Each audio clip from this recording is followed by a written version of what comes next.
Paper slam. That's what I heard when I came home and found a bright yellow HOA notice taped across my front door while Karen stood in my driveway snapping photos like my mother's native garden was some kind of crime scene. She mocked it, called it visual clutter, tried to block me with fines and lean threats until a retired ranger slipped me a code and a clerk stamped a permit that changed everything paper stamp. Porch light flick. Next week, I held up that wildlife habitat certificate at the HOA meeting, and the whole room went silent. The gravel crunched under my tires as I turned into the driveway engine, ticking as it cooled. It had been an ordinary late afternoon oil under my fingernails, the echo of impact wrenches still buzzing in my ears. Nothing special, until I saw the flash of yellow on my front door. When I stepped out, the air smelled of cut grass and sprinkler mist. Sprays from the neighbors' perfect lawns arced in neat, obedient lines. Mine did not. The little chime on my front door jingled when I opened the storm door, and I froze halfway over the threshold. A bright yellow sheet was taped across the glass at eye level. HOA letterhead across the top. Beneath that, bold, black words. Courtesy notice. Your garden appears messy and non-compliant with Willow Creek standards. I felt my jaw tighten. Behind me, a camera shutter snapped. I turned. Karen Sutterfield stood at the curb in a fitted blazer phone raised like she was documenting a crime scene. "Afternoon, Mr. Mercer," she called, that polite, strained smile pinned to her face. "Just doing my rounds." I peeled the notice off the glass, trying to keep the tape from tearing. "What is this?" "You received a verbal reminder at the spring meeting," Karen said, walking a few steps closer. In her other hand, a clipboard swung like a gavel. "This is just a follow-up courtesy notice." I scanned the text. "Visual clutter," I read out loud. "Inconsistent with neighborhood standards. May affect property values." My eyes flicked past the paper to my yard. Milkweed stalks swayed in the faint breeze, seed pods just beginning to split. Purple coneflowers and black-eyed Susans crowded around a weathered bench. A homemade bird bath, an old metal bowl on a stump, gleamed with fresh water. Monarch butterflies flitted across the chaos like they knew they'd been put on trial. "It's never been a problem before," I said. "It's native plants, Karen. Pollinators, you remember those, right?" She sighed in that patient way that said she was already bored. "This," she pointed with her pen at the milkweed patch by the mailbox. "All this looks abandoned. Overgrown. We've had comments at the last 3 board meetings." I glanced across the cul-de-sac. Doug, 2 houses down, pretended to check his mail. His wife hovered behind him. They weren't subtle. "It's not abandoned," I said. "I mow the path. There's order in there, just not the golf course kind." Karen's smile thinned. "We can't make exceptions, Mr. Mercer. The bylaws are clear. Lawns must be maintained to a neat and orderly appearance. No excessive growth. No naturalized experiments without prior board approval." "It's not an experiment," I snapped before I could stop myself. "My mother planted half of these. I've just let them spread the way they're supposed to." Her eyes flicked to the yellow paper in my hand. "This is just a courtesy. 7 days to correct the issue. After that, the board is obligated to proceed with formal violation. 7 days to do what I asked. Rip out everything that isn't turf grass." She shrugged one shoulder. "To bring it into compliance. Trim, thin, replant however you choose." Then, almost as an afterthought, she added, "We can take this further if we have to, Mr. Mercer." There it was, the threat tucked inside the smile. Down the block, a sprinkler ticked rhythmically. Ch-ch-ch, like a metronome counting off my deadline. I folded the notice twice, forcing my fingers to stay steady. "You know these plants are good for butterflies. Birds. You've seen the monarchs." Karen's gaze met mine bland and unblinking. "I've seen property values rise when people maintain their yards. That's what we're responsible for. I'm sure you understand." Behind her, my neighbor's little boy tugged at his mother's sleeve. "Mom, that's where we saw the caterpillars," he whispered. She hushed him quickly. "You could have talked to me," I said. "You know where I live." She smiled again, thinner than before. "That's what this is. A conversation on paper. Another soft click from her phone as she snapped a shot of the milkweed. Something inside me flared. "You're really taking pictures," I said, "of plants, on my property." "For the record," Karen replied. "If it goes to the board, we'll need to document the before." I looked down at the yellow sheet, then back at the tangled living patchwork my mother started. I could still see her kneeling in the dirt with a sun hat and old jeans telling me to leave the stalks for the birds in winter. "The birds depend on that," I said, pointing at the thicket by the fence. "Monarchs lay eggs on the milkweed. Every year. You've seen them. The covenants don't mention butterflies," Karen said. "They mention uniform standards. Please don't make this adversarial." I huffed a humorless laugh. "Feels a little late for that." For a moment, neither of us spoke. The only sound was the low murmur of an old radio drifting from my open garage, an announcer calling balls and strikes in a half-hearted September game. Karen glanced at her watch. 7 days. After that, it goes on the agenda for formal review. At that point, fines may apply. Nobody wants that. Clean it up and we're done. She turned away like the matter was settled. I watched her walk back toward the cul-de-sac clipboard at her side, phone still ready. Doug closed his mailbox as she passed. They exchanged a few quiet words I couldn't hear. My chest felt tight. I stepped inside the door chime, giving that same little jingle as I shut it. The kitchen smelled faintly of coffee and machine oil from the shop. For a long second, I just stood there holding the notice like it might burn a hole in my palm. Then I moved. In the hallway closet, up on the top shelf, was a battered floral box that hadn't been opened in months. I pulled it down, dust floating in the slanting light, and set it on the table. Inside, beneath a stack of old seed packets and faded gloves, was my mother's garden notebook. The cover was soft from years of use, edges curled. I opened it and flipped through pages covered in her careful handwriting dates, Latin names. Little notes like leaf stems for chickadees and monarchs back today. Toward the middle, a sentence stopped me cold. "Let things grow the way nature intended." Outside the window, over the sink, I could see Karen heading back up the street, her blazer catching the last of the light. At the corner, she paused, raised her phone one more time, and took a final picture of my yard. Click. I stood there with the diary open in one hand and the courtesy notice in the other, the two pieces of paper as far apart in spirit as anything I'd ever held. 7 days. I turned to the glass and looked out at the wild green, the birds hopping in and out of the seed heads, the bright wings flickering over the milkweed. If they want to fight over this, I thought, feeling something settle inside my chest, they're going to get one. Mid-morning light caught on the dew still clinging to the spider webs stretched between stems. I knelt beside the bird bath, tightening a loose stone, trying to keep my temper from boiling again. The sprinklers down the street hissed in perfect arcs. My yard hummed differently. Bees, wings, small things moving, because they belonged here. Gravel crunched under boots. I looked up. A man in a faded ranger cap paused at the edge of my driveway. Eyes gliding slowly across the milkweed and coneflowers like he'd seen this kind of growth before. "Mind if I take a closer look?" he asked. "Haven't seen milkweed this healthy in years." I stood brushing soil off my palms. "Most folks around here think it looks like an abandoned lot." He stepped onto the garden path, careful with every footfall. "That's because most folks don't know what they're looking at." He bent toward a cluster of purple coneflowers. "You've got a good thing going here. You're—" "What a gardener?" I asked. He smiled slightly. "Mark Ellington. Retired park ranger. Worked wildlife and habitat for a few decades." That got my attention. The yellow HOA notice was still crumpled in my fist. His gaze dropped to it, eyebrow rising. "Let me guess," he said. "Messy yard. That's the polite version." He chuckled and moved deeper into the plants, brushing a fingertip along a tall milkweed stalk. "You know you've got monarch caterpillars in here." I leaned in. "Sure enough, plump, striped, perfect."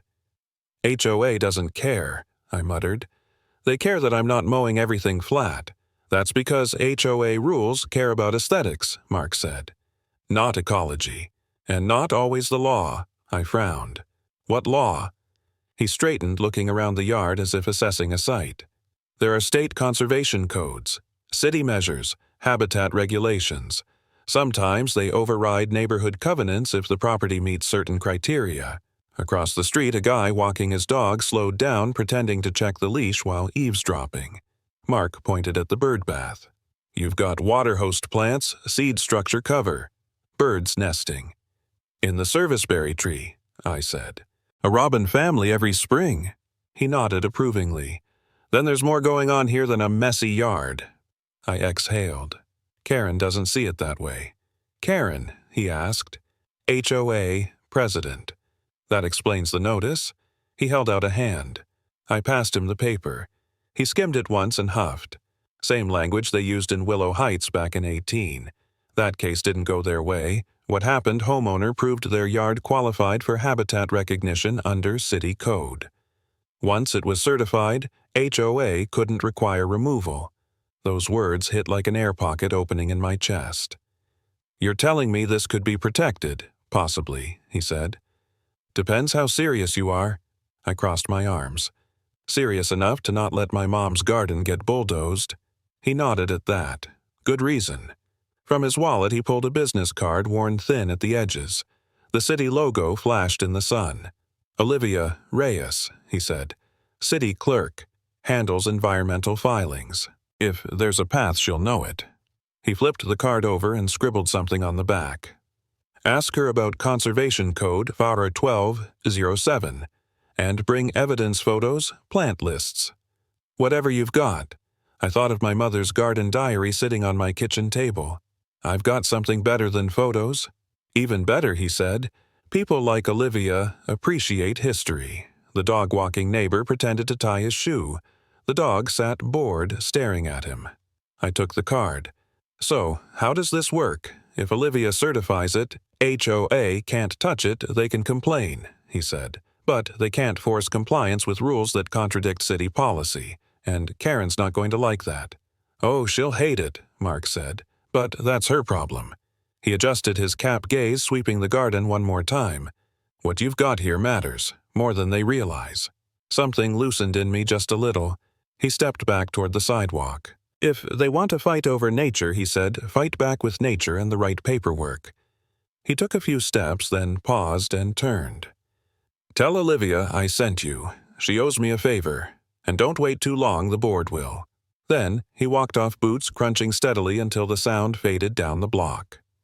For a moment, everything was still. The breeze shifted through the grasses. A monarch fluttered low, landing on a leaf Karen had insulted yesterday. I looked at the yellow notice in my hand, then at the business card in the other. Hope didn't wash over me, not fully, but something tilted just enough to stand straighter.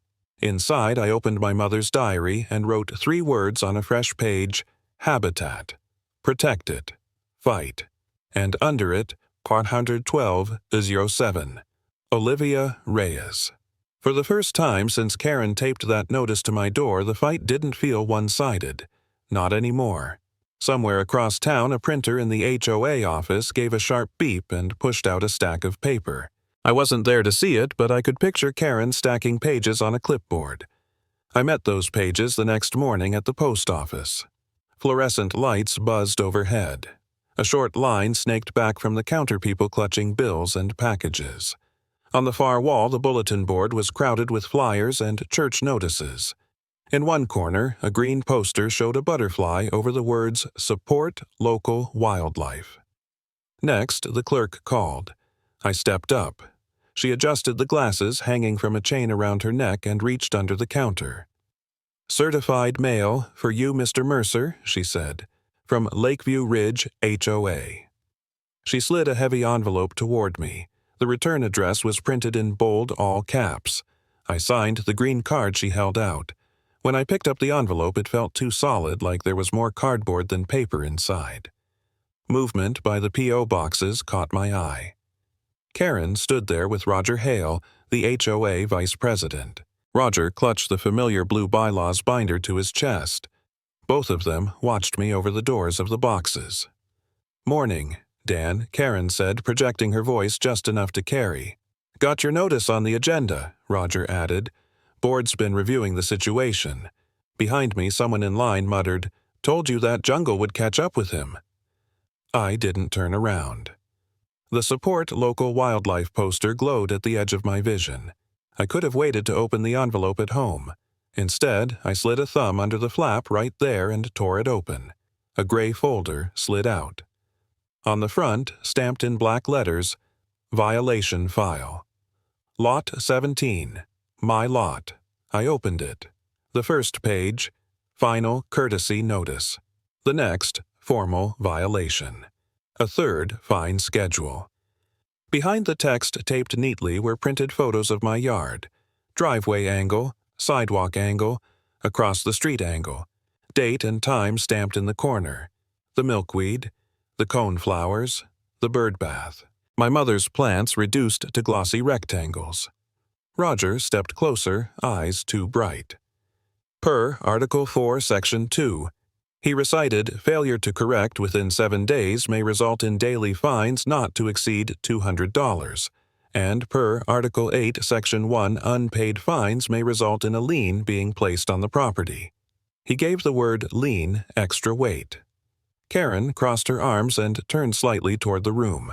We all work hard to keep this neighborhood up, she said. It isn't fair to anyone else when one property drags things down. I'm sure Mr. Mercer understands that. The clerk looked away. An older couple near the door studied the envelope rack. No one met my eyes. The air felt thick. For a second, all I heard was the buzz of the lights. I closed the folder and slid it back into the envelope. Outside, the sun seemed too bright. My chest tightened briefly. I walked home with the envelope tucked under my arm. At my kitchen table, I set it down beside my coffee mug and my mother's garden diary.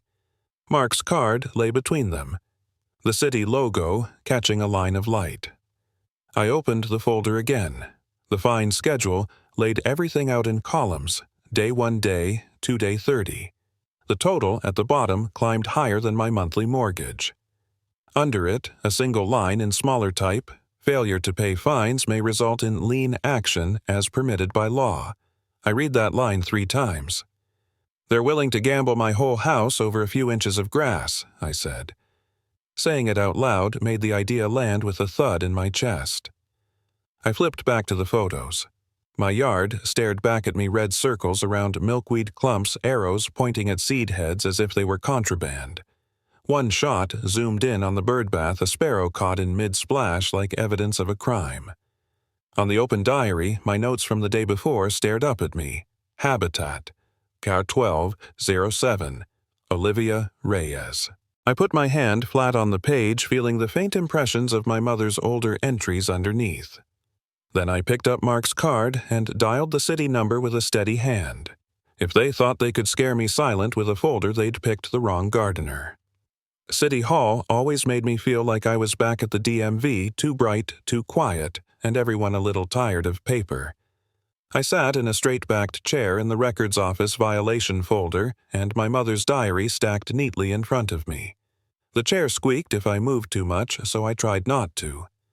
Fluorescent lights hummed overhead. Somewhere behind me, a small printer beeped and pushed out a single page. A copier slammed shut in the next room, followed by the thump of a new stack hitting a tray. Across the desk, Olivia Reyes flipped through a thick binder, lips moving slightly as she scanned. Her nameplate sat crooked beside a mug that said, I Hearts Public Records. You mentioned 41207 on the phone, she said without looking up. Not many folks bring that one up. I swallowed. Mark said you'd know where to find it. Mark usually sends me the interesting ones, she murmured. Then she closed the binder, set it aside, and met my eyes. Let's see what we've got. She pulled open a drawer, sorted through a row of slim volumes, and lifted out a thin, tabbed book with a green stripe on the spine. Conservation and Habitat Codes. She slid it across the desk between us. The cover made a soft thap as it landed. Start with your side, she said. Tell me what you're dealing with. I opened the violation folder and pushed the first page toward her. HOA, courtesy, turned violation, I said. This is my yard. My mom started it. I kept it going. They decided it's messy and non-compliant. She scanned the final notice, then the fine schedule. When she reached the lien sentence, her mouth flattened. Always love when they jump straight to lean, she said dryly. Really sets the tone. I laid my mother's diary beside the folder open to the page with her notes on the garden. My own handwriting stood out at the bottom, Habitat. R11207, Olivia Reyes. This is the history, I said. She logged what she planted. Monarch's birds. Mark told me there's a way to get yards like mine recognized. Said your code might have something the HOA can't bulldoze past. Olivia nodded slowly, flipping the diary around so the writing faced her. She read a few lines, then looked up again, expression sharpening. You're in Willow Creek Estates, right? Lot 17, ah. She opened the green codebook fingers practiced and turned straight to a tab that read 1207. A section was already highlighted in yellow. This is the part Mark was talking about, she said. Conservation Code. Section 1207. Certified Wildlife Habitat. She tapped the paragraph with a pen. Listen to this, Mr. Mercer. Her voice shifted into a measured cadence the way someone reads something into the record. Any property designated as a certified wildlife habitat under this section shall not be required to conform to ornamental vegetation standards set by private residential associations, so long as minimum safety and nuisance requirements are met. She looked over the edge of the book at me. In plain English, if your yard qualifies as habitat and gets certified HOA rules, don't get to override this. The words landed like a weight sliding from their side of the scale to mine. A junior clerk at the next desk pretended to type, but his eyes flicked to us. On the corkboard behind him, a flyer with a cartoon fox read, Wildlife Week, Volunteers Needed. What does qualifies mean? I asked. Because according to them, I qualify as a problem. Olivia gave a quick, dry smile and flipped to a printed checklist tucked into the back pocket of the book. Food sources, she read. Seeds, berries, nectar. You have those milkweed. Coneflowers, serviceberry, bird feeder in winter. Water source. I nodded toward the diary. Bird bath. I keep it filled. Shelter, cover, nesting spots. There's a hedgerow along the back fence. Birds, rabbits, probably too many chipmunks. She checked it off. Native plants. Mostly. My mother was stubborn. She'd rip out anything she called imported fluff. Olivia nodded, making quick, neat marks. You're already doing more than half the applicants I see, she said. Most people want the plaque without the work. So, what happens if this gets certified? I asked. Spell it out for me. She closed the checklist and turned her monitor slightly so I could see. A page loaded with the city logo and a header. Wildlife Habitat Certification Program. Application. There's a process, she said. You fill out this form, submit photos, maybe schedule an inspection if needed. My office reviews it under 8.12.07. If it's approved, your property is entered into the city's habitat registry and the HOA. She glanced at the violation folder again. They're still free to have opinions, she said. They're just not free to enforce ornamental vegetation standards that conflict with this designation. You're saying if I certify it, my fingers brushed the edge of the folder. They can't touch it, not legally, she said. They might huff, they might send more letters, but the law would be on your side, not theirs. The small printer behind her beeped again. She tapped a few keys, then hit print. A multi-page form slid out cool and crisp. She stamped the top sheet with a rubber stamp that left 3 empty fields at the bottom filed, 812-07, received. You'll need plant lists, photos, maybe some notes about wildlife use, she said. Looks like you already have half of it in that diary. She leaned back, studying me for a moment. Look, Mr. Mercer, I can't get involved in neighbor drama. But I can tell you this, we wrote this section because we got tired of watching good habitat get mowed down for no reason. If you're willing to do the paperwork, the law will be on your side. I looked down at the form. At the code section printed in small letters across the header, 12-07, Certified Wildlife Habitat Application. The violation folder sat on one side of my hands heavy with threat. My mother's diary sat on the other full of seed and birds and scribbled dates. For the first time it felt like the balance was actually tipping. Olivia slid a pen toward me. "We can start this today," she said. I straightened the pages, pulled my mother's diary closer, and wrote my name on the application line. If they were going to hide behind rules, I thought I'd just stand behind better ones.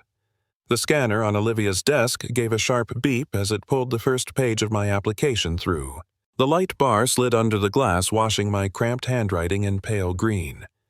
"That's your habitat checklist," she said. "Food, water, shelter. We'll add photos next." My phone buzzed against the desk. I glanced down. Doug had sent a screenshot of the HOA group chat. Karen's post sat at the top, a picture of my garden from the sidewalk milkweed and coneflowers in full tangle. Caption, "Still refusing to comply." My jaw tightened. "HOA chatter?" Olivia asked. I turned the screen toward her. She scanned it once, one eyebrow lifting. Classic," she said. "HOA chatter usually really spikes right before they escalate. Don't let it spook you. This," she tapped the stack of forms, "is what matters." Behind her, a row of gray folders sat in a line, each stamped pending review. A faded poster on the wall showed a monarch over the words, "Protect monarchs, plant native." "Water source," she said, sliding the checklist to me. "Bird bath," I answered. "Kept full. Extra dish on hot days." She nodded. "Food sources, seed heads. Coneflowers, black-eyed Susan's serviceberry. Feeder in winter. Shelter, hedge along the back fence. Brush pile, nesting in the serviceberry tree." Her pen checked each box on her copy. "Frankly," she said, "you qualify more than half the sanctuaries we see. Most people plant 2 shrubs and stick up a plaque." "Mom would haunt me if I stopped at 2 shrubs," I said. Movement outside the glass door caught my eye. Roger Hale stood by the lobby bulletin board pretending to read a flyer. Judy hovered beside him with an empty, reusable bag. My phone buzzed again. An email preview slid across the top of the screen. "Important reminder. Maintaining property values. Lakeview Ridge HOA." I didn't open it. "Paper tigers," Olivia said, noticing my glance. "They roar, we file, and we usually quietly win." A clerk walked past the doorway carrying a stack of envelopes stamped applications. "Approvals usually take a few days," she said. "Sometimes a week if we need a site visit. But the big thing is eligibility." The small printer beside her beeped. A receipt slid out. She picked it up, pressed a rubber stamp to the bottom, and the ink came away. "Doug filed 1452, hour and 12:07. She let the stamp fall back into its tray. "Here," she said, handing the page across. "Filed today under Section 12:07. This acknowledges that your property meets the basic criteria for wildlife habitat and that your application is in process." I read the stamped line twice. "You're eligible," Olivia said, "and eligibility goes a long way in a fight built on paperwork. Meanwhile, they're ramping up fines," I said. "Let them," she replied. "If this turns into a hearing, the board's story is messy yard. Yours is documented habitat certified under municipal code. One of those holds up better than the other." I glanced at my bag on the floor where the violation folder sat with its neat little threats about liens, then at my mother's diary on the desk. Outside, a car horn sounded on Main Street. The flag over the entrance shifted in the heat. "Anything else I should be doing?" I asked. "Document everything," she said. "Dates, emails, notices, photos. Keep copies of what they send you and what you send back. You're not just tending flowers, Mr. Mercer. You're tending a record." "That I can do," I said. She gave a quick, tired smile. "Good. Trust the statutes more than the gossip." I slipped the receipt into my mother's diary, then gathered the folder and phone. When I stepped into the hallway, the air felt heavier. Through the glass door, I could see Roger still parked by the bulletin board, Judy at his shoulder. As I pushed the door open, he straightened. "Busy day?" he asked. "Hope you're not planning to drag the whole neighborhood down with you." For a second, the urge to defend myself rose up. I let it pass. I held the corner of the receipt between 2 fingers and lifted it just enough for him to see the stamped line, "Filed 1452, Josh on 12:07. I didn't say a word. His smirk twitched, then flattened. Hot asphalt radiated through the soles of my boots as I walked past them toward the parking lot, the paper light in my hand and for once on my side. The metal mailbox flap gave a hollow clang when I opened it loud enough to echo down the quiet street. Inside, sitting on top of a stack of grocery flyers, was a thick envelope with a dark green emblem stamped right in the center. Wildlife Federation, the national insignia. The edges were crisp, untouched. Someone had taped a small sticky note to the front. Please bring this to City Hall. Olivia. My stomach tightened. This wasn't just mail. This was the moment everything had been building toward. I tucked the envelope under my arm, locked the mailbox, and headed straight for the truck. City Hall looked the same as it had all week. Humid afternoon light slanting across the stone steps, a light breeze pushing the flag outside the door just enough to make it flap once. Inside, Olivia waved me over from a small conference alcove beside her office. The space held a narrow table, a single window, and a binder with worn edges and a gold label, Wildlife Logbook Official Record. Dust motes drifted through the diagonal sunlight like slow sparks. "You got it?" she asked. I held up the envelope. "Mailbox today." "Good. Let's open it together." Before I could sit, footsteps approached. Mark Ellington appeared in the doorway, arms crossed loosely. Ranger cap tucked under his elbow. "Heard there was something worth seeing today," he said. His presence steadied me more than I expected. Olivia gestured for us to sit. A young city employee, a witness judging by the clipboard in hand, took a seat at the far end of the table. I set the envelope down. Olivia slid it cleanly with a letter opener. She pulled out a sheet, first thick paper embossed seal, and then something wrapped in brown protective paper. She unwrapped it carefully and revealed a metal plaque green with gold lettering. Certified Wildlife Habitat, City of Willow Creek. Registry 1207, Prop Number 3. The final piece of the loop. She set it upright, letting the sunlight catch the seal. "This came faster than I expected," Olivia said, and with unanimous approval. My chest loosened one notch, maybe two. She opened the wildlife logbook to a flagged page, turning it so the entry faced me. Lines of handwritten text filled the previous pages, each a record of a habitat before my own. She read aloud, like marking a formal declaration. Entry number 411782. Mercer property meets all criteria under 512-07 Conservation Code and is registered as an official protected wildlife habitat. The words steadied the entire table. She slid the book toward me. "Sign here, Mr. Mercer. This makes it official." The pen felt heavier than a pen should. I signed my name, slowly, painfully, neat. The witness stepped forward and added his signature beneath mine. Then, Olivia opened a drawer and brought out a circular metal device, the city seal stamp. She aligned it over a certificate, double-checked the placement, and pressed down with a solid, resonant thunk that filled the alcove. The embossed seal looked like it had been carved into the paper. "That's your shield," Danmark said quietly, resting a hand on my shoulder. "Whatever they throw at you next, this is what you put in front of it." I exhaled, not quite trusting my voice. The plaque in Olivia's hands looked small, but it felt like the whole fight had just been given a spine. She passed it to me. "Keep this visible at the meeting," she said. "If they push you, this goes on the record. They can bluster, but they can't override the city registry." The weight of it surprised me, solid metal cool against my palms, heavier than any garden ornament. This was leverage. Legitimacy. A line they couldn't pretend wasn't there. Outside the alcove window, a delivery truck rolled down Main Street. The flag in the corner shifted just enough to let a sliver of light cut across the table. Mark leaned back in his chair. "Funny thing about rules," he said. "People love them until someone knows how to use them better." I managed a small laugh. Olivia gathered the remaining papers, straightened them into a folder, and clipped the certificate to the top. "Take this home. Keep it dry, don't bend it. The plaque is yours to mount. And Dan, don't let tomorrow scare you." "I won't," I said. And for the first time I meant it. My phone vibrated in my pocket. I pulled it out. HOA, Alert, emergency meeting tomorrow, 7 p.m. Agenda Mercer. Garden case. The screen glowed cold in my hand. A long, full, silent beat passed. I looked from the message to the plaque resting against my knee. Its green enamel caught the window light like a slow-burning signal flare.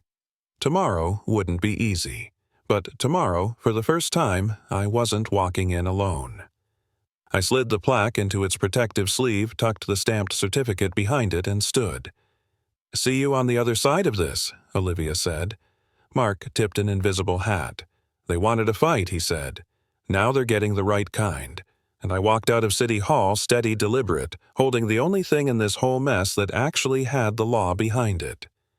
The microphone popped with a harsh k before settling into a low hum. Folding chairs scraped across the HOA meeting hall floor as residents shuffled in, some whispering, some avoiding eye contact, all waiting for the spectacle Karen had promised. She stood at the podium, hair-rigid posture, even stiffer, a thick stack of printed photos clamped under her arm. I recognized them immediately, my garden frozen through her lens, framed like a crime scene. I took a slow breath, feeling the weight of the plaque in my backpack. Cool. Solid. Certainty shaped in metal. More chairs scraped. Someone coughed. The fluorescent lights buzzed overhead, casting everything in the flat, unforgiving glow of a waiting room confession. The room hushed when the side door opened. Olivia stepped in quietly, a legal binder tucked under her arm. She didn't smile, didn't nod, just walked with calm precision to the front row and sat crossing one leg over the other. She flipped open the binder highlighter tucked behind her ear. A few people noticed. Whispers started in the back. Karen cleared her throat sharply into the microphone. "Let's begin. Tonight's emergency meeting is to address a non-compliant property affecting neighborhood standards and property values." She clicked a remote. The projector snapped to life, filling the whiteboard with a photo of my front yard, the milkweed, the coneflowers, the messy beauty of it flattened under her judgment. Slide 2, a zoomed-in shot of a single fallen leaf. Slide 3, milkweed pods about to open, captioned "visually disruptive." Slide after slide, each more absurd than the last, but delivered with the solemnity of a courtroom prosecution. The room murmured. Some leaned forward, others crossed their arms. Karen planted her hands on the podium, triumphant. "This is what we've been dealing with. 8 months of ignoring standards, refusal to comply, refusal to maintain order." I felt a pulse of heat rise in my chest, but I held steady. I waited. Roger, sitting beside her, lifted a paper and read aloud. "Failure to correct violations may result in daily fines and eventual lien." The word lien rippled through the room like a dropped glass. That was my cue. I stood. Karen's jaw twitched. "Mr. Mercer, you'll have your turn." I reached into my backpack and lifted the Certified Wildlife Habitat plaque. The metal caught the light green enamel gleaming across the hall. A wave of murmurs surged. Someone whispered, "Is that real?" Olivia rose. Her voice didn't need a microphone. "State Code 80207 applies here." Karen blinked. Hard. Olivia stepped forward, handing printed copies to the board members. Roger took one, and for the first time all night, looked uncertain. She continued, "Certified wildlife habitats cannot be penalized under HOA ornamental or aesthetic rules. They are protected by municipal and state conservation statutes." The room tightened, air pulled inward, waiting. Roger scanned the paper lips, moving silently over the words. Judy leaned closer, her brow furrowing deeper with each line. Karen sputtered, This is manipulation of a loophole. This is—" But her voice cracked on the last word. I stepped closer to the podium, holding the plaque steady. "You called it messy," I said. "Clear and even." The microphone didn't soften it. "The state calls it protected." A single clap snapped from the back row, then another, then a low wave of agreement rolling forward. Karen flinched like each sound was a pebble thrown at her authority. Judy stood first. "We can't fight state law," she said bluntly. "We shouldn't even try." Several residents nodded, some crossing their arms at Karen. others leaning away from her completely. Her face froze an expression somewhere between disbelief and a mask shattering, the symbolic end of her power hold. Olivia tapped the plaque lightly with a pen. "This," she said, "goes into the record tonight." Karen's stack of printed photos slipped from her hands. They scattered across the floor, sliding under folding chairs. No one moved to help her pick them up. I stood still, letting the silence settle, letting the shift in the room settle with it. The hall didn't feel hostile anymore. It felt corrected. And, for the first time since the notice appeared on my door, I felt the weight on my chest lift. Not all the way, but enough. Karen knelt to grab a few fallen photos, but her hands shook too much to gather them neatly. I didn't gloat. I just watched the truth stand on its own legs, finally tall enough. And, as Olivia returned to her seat satisfied, I understood exactly what the next chapter had to deliver. Justice had landed. Now came healing. Weekend sun spilled down over the cul-de-sac, soft and warm the way it always did in early fall. My gate stood open. A little wooden box sat on a small table by the walkway, a hand-painted sign propped above it. Mercer Wildlife Sanctuary, Certified Habitat. Entry by donation. Suggested that a boy with grass-stained knees and a superhero t-shirt reached up on his toes and dropped a coin into the slot. Clink. The sound, small as it was, carried more weight than any notice Karen had ever taped to my door. He tugged his mother's hand. "Look, Mom," he said, pointing at a milkweed leaf. "The stripy one's back." A monarch caterpillar curved along the edge of the leaf, chewing slowly. Above it, a butterfly hovered, drifted, then settled on a flower. His mom read the sign mounted on the fence post. "Certified Wildlife Habitat," she said aloud. "Entry by donation." She gave me an apologetic smile. "We live around the corner," she said. I didn't understand what you were doing at first." "That's all right," I said. "Most people don't until something with wings lands on it." She laughed softly and guided her son through the open gate onto the marked path. The yard wasn't tamed, not really, but it was guided. Flat stones laid in a looping trail. Small wooden stakes with labels milkweed, coneflower, goldenrod. A couple of benches I'd sanded and stained sat in shady spots facing the busiest patches of life. A clear plastic box at the start of the path held simple brochures Olivia's office had helped me print Why Native Plants Matter. Autumn colors were just starting to show. Seed pods rattled gently when the breeze came through, sending a whisper over the sanctuary. More neighbors drifted in.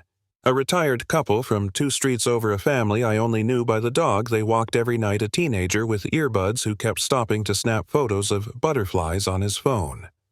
Every few minutes, someone paused at the little table and slipped a bill or some coins into the donation box. I'd set it up as pay what you want and promised to donate half to a local conservation fund. The rest would go into replacing the old fence and buying more seed. "That lean talk sure backfired, huh?" Doug said, folding a 5 before dropping it in. "Now, the only thing getting attached to your property is a wildlife logo on the HOA website." I shook my head, still not fully used to that part. As part of the settlement after the meeting, the board had been required to link the city's habitat information on the HOA homepage and list my address as a certified sanctuary, formal acknowledgement that they'd lost. You didn't get to erase a registry entry. Across the yard, near the sidewalk, a group of kids clustered around a sign that read, Pollinator Highway. They watched bees move from flower to flower like planes landing on lit runways. I caught snippets of words as people passed. Didn't know they could do that with the city. Karen really pushed the wrong guy. It's actually beautiful. The last part still surprised me. I was standing by the bird bath, now a proper water feature on the brochure, when I saw her. Karen moved along the sidewalk with her shoulders slightly hunched, a canvas bag over one arm. No clipboard, no stack of forms. Just a woman passing by a yard she no longer controlled. She paused at the open gate. For a long second, she didn't look at me. She looked at the sign, at the small metal plaque resting temporarily against the cedar post waiting to be mounted. at the kids pointing and laughing in the way only delighted kids can. Her eyes landed on the donation box. Without a word, she stepped forward, reached into her bag, and pulled out a folded bill. She slid it into the slot. The box gave the same small clink as before. She didn't look up to see if I'd noticed. She just turned and walked on the bag, brushing her pace quick, but not defiant. Not anymore. I didn't call after her. There was nothing left to argue. A shadow stretched over my shoulder. Mark stood at the edge of the yard, hands in his pockets, watching a goldfinch pick at a seed head. "You did it," he said. "Couldn't have without you pointing me at border 12-07, I replied. He shrugged. "Most folks hear code section and their eyes glaze over. You listened. You fought the right way." An older resident I barely knew, Tally, from the end of the block, made his way over, moving slow but steady. He looked at the plants, the sign, the path. Then he rested a hand on my shoulder, his grip surprisingly firm. "Your mom would be proud," he said. His voice roughened a little, and... Finally, someone fought back. The line hung in the warm air, settling into the space between the birdbath and the bench, and the box, and every little living thing that had made this fight worth it. I swallowed past the tightness in my throat. "Took me long enough," I said. He patted my shoulder twice and wandered off down the path, pausing every few feet to read a sign or watch a butterfly.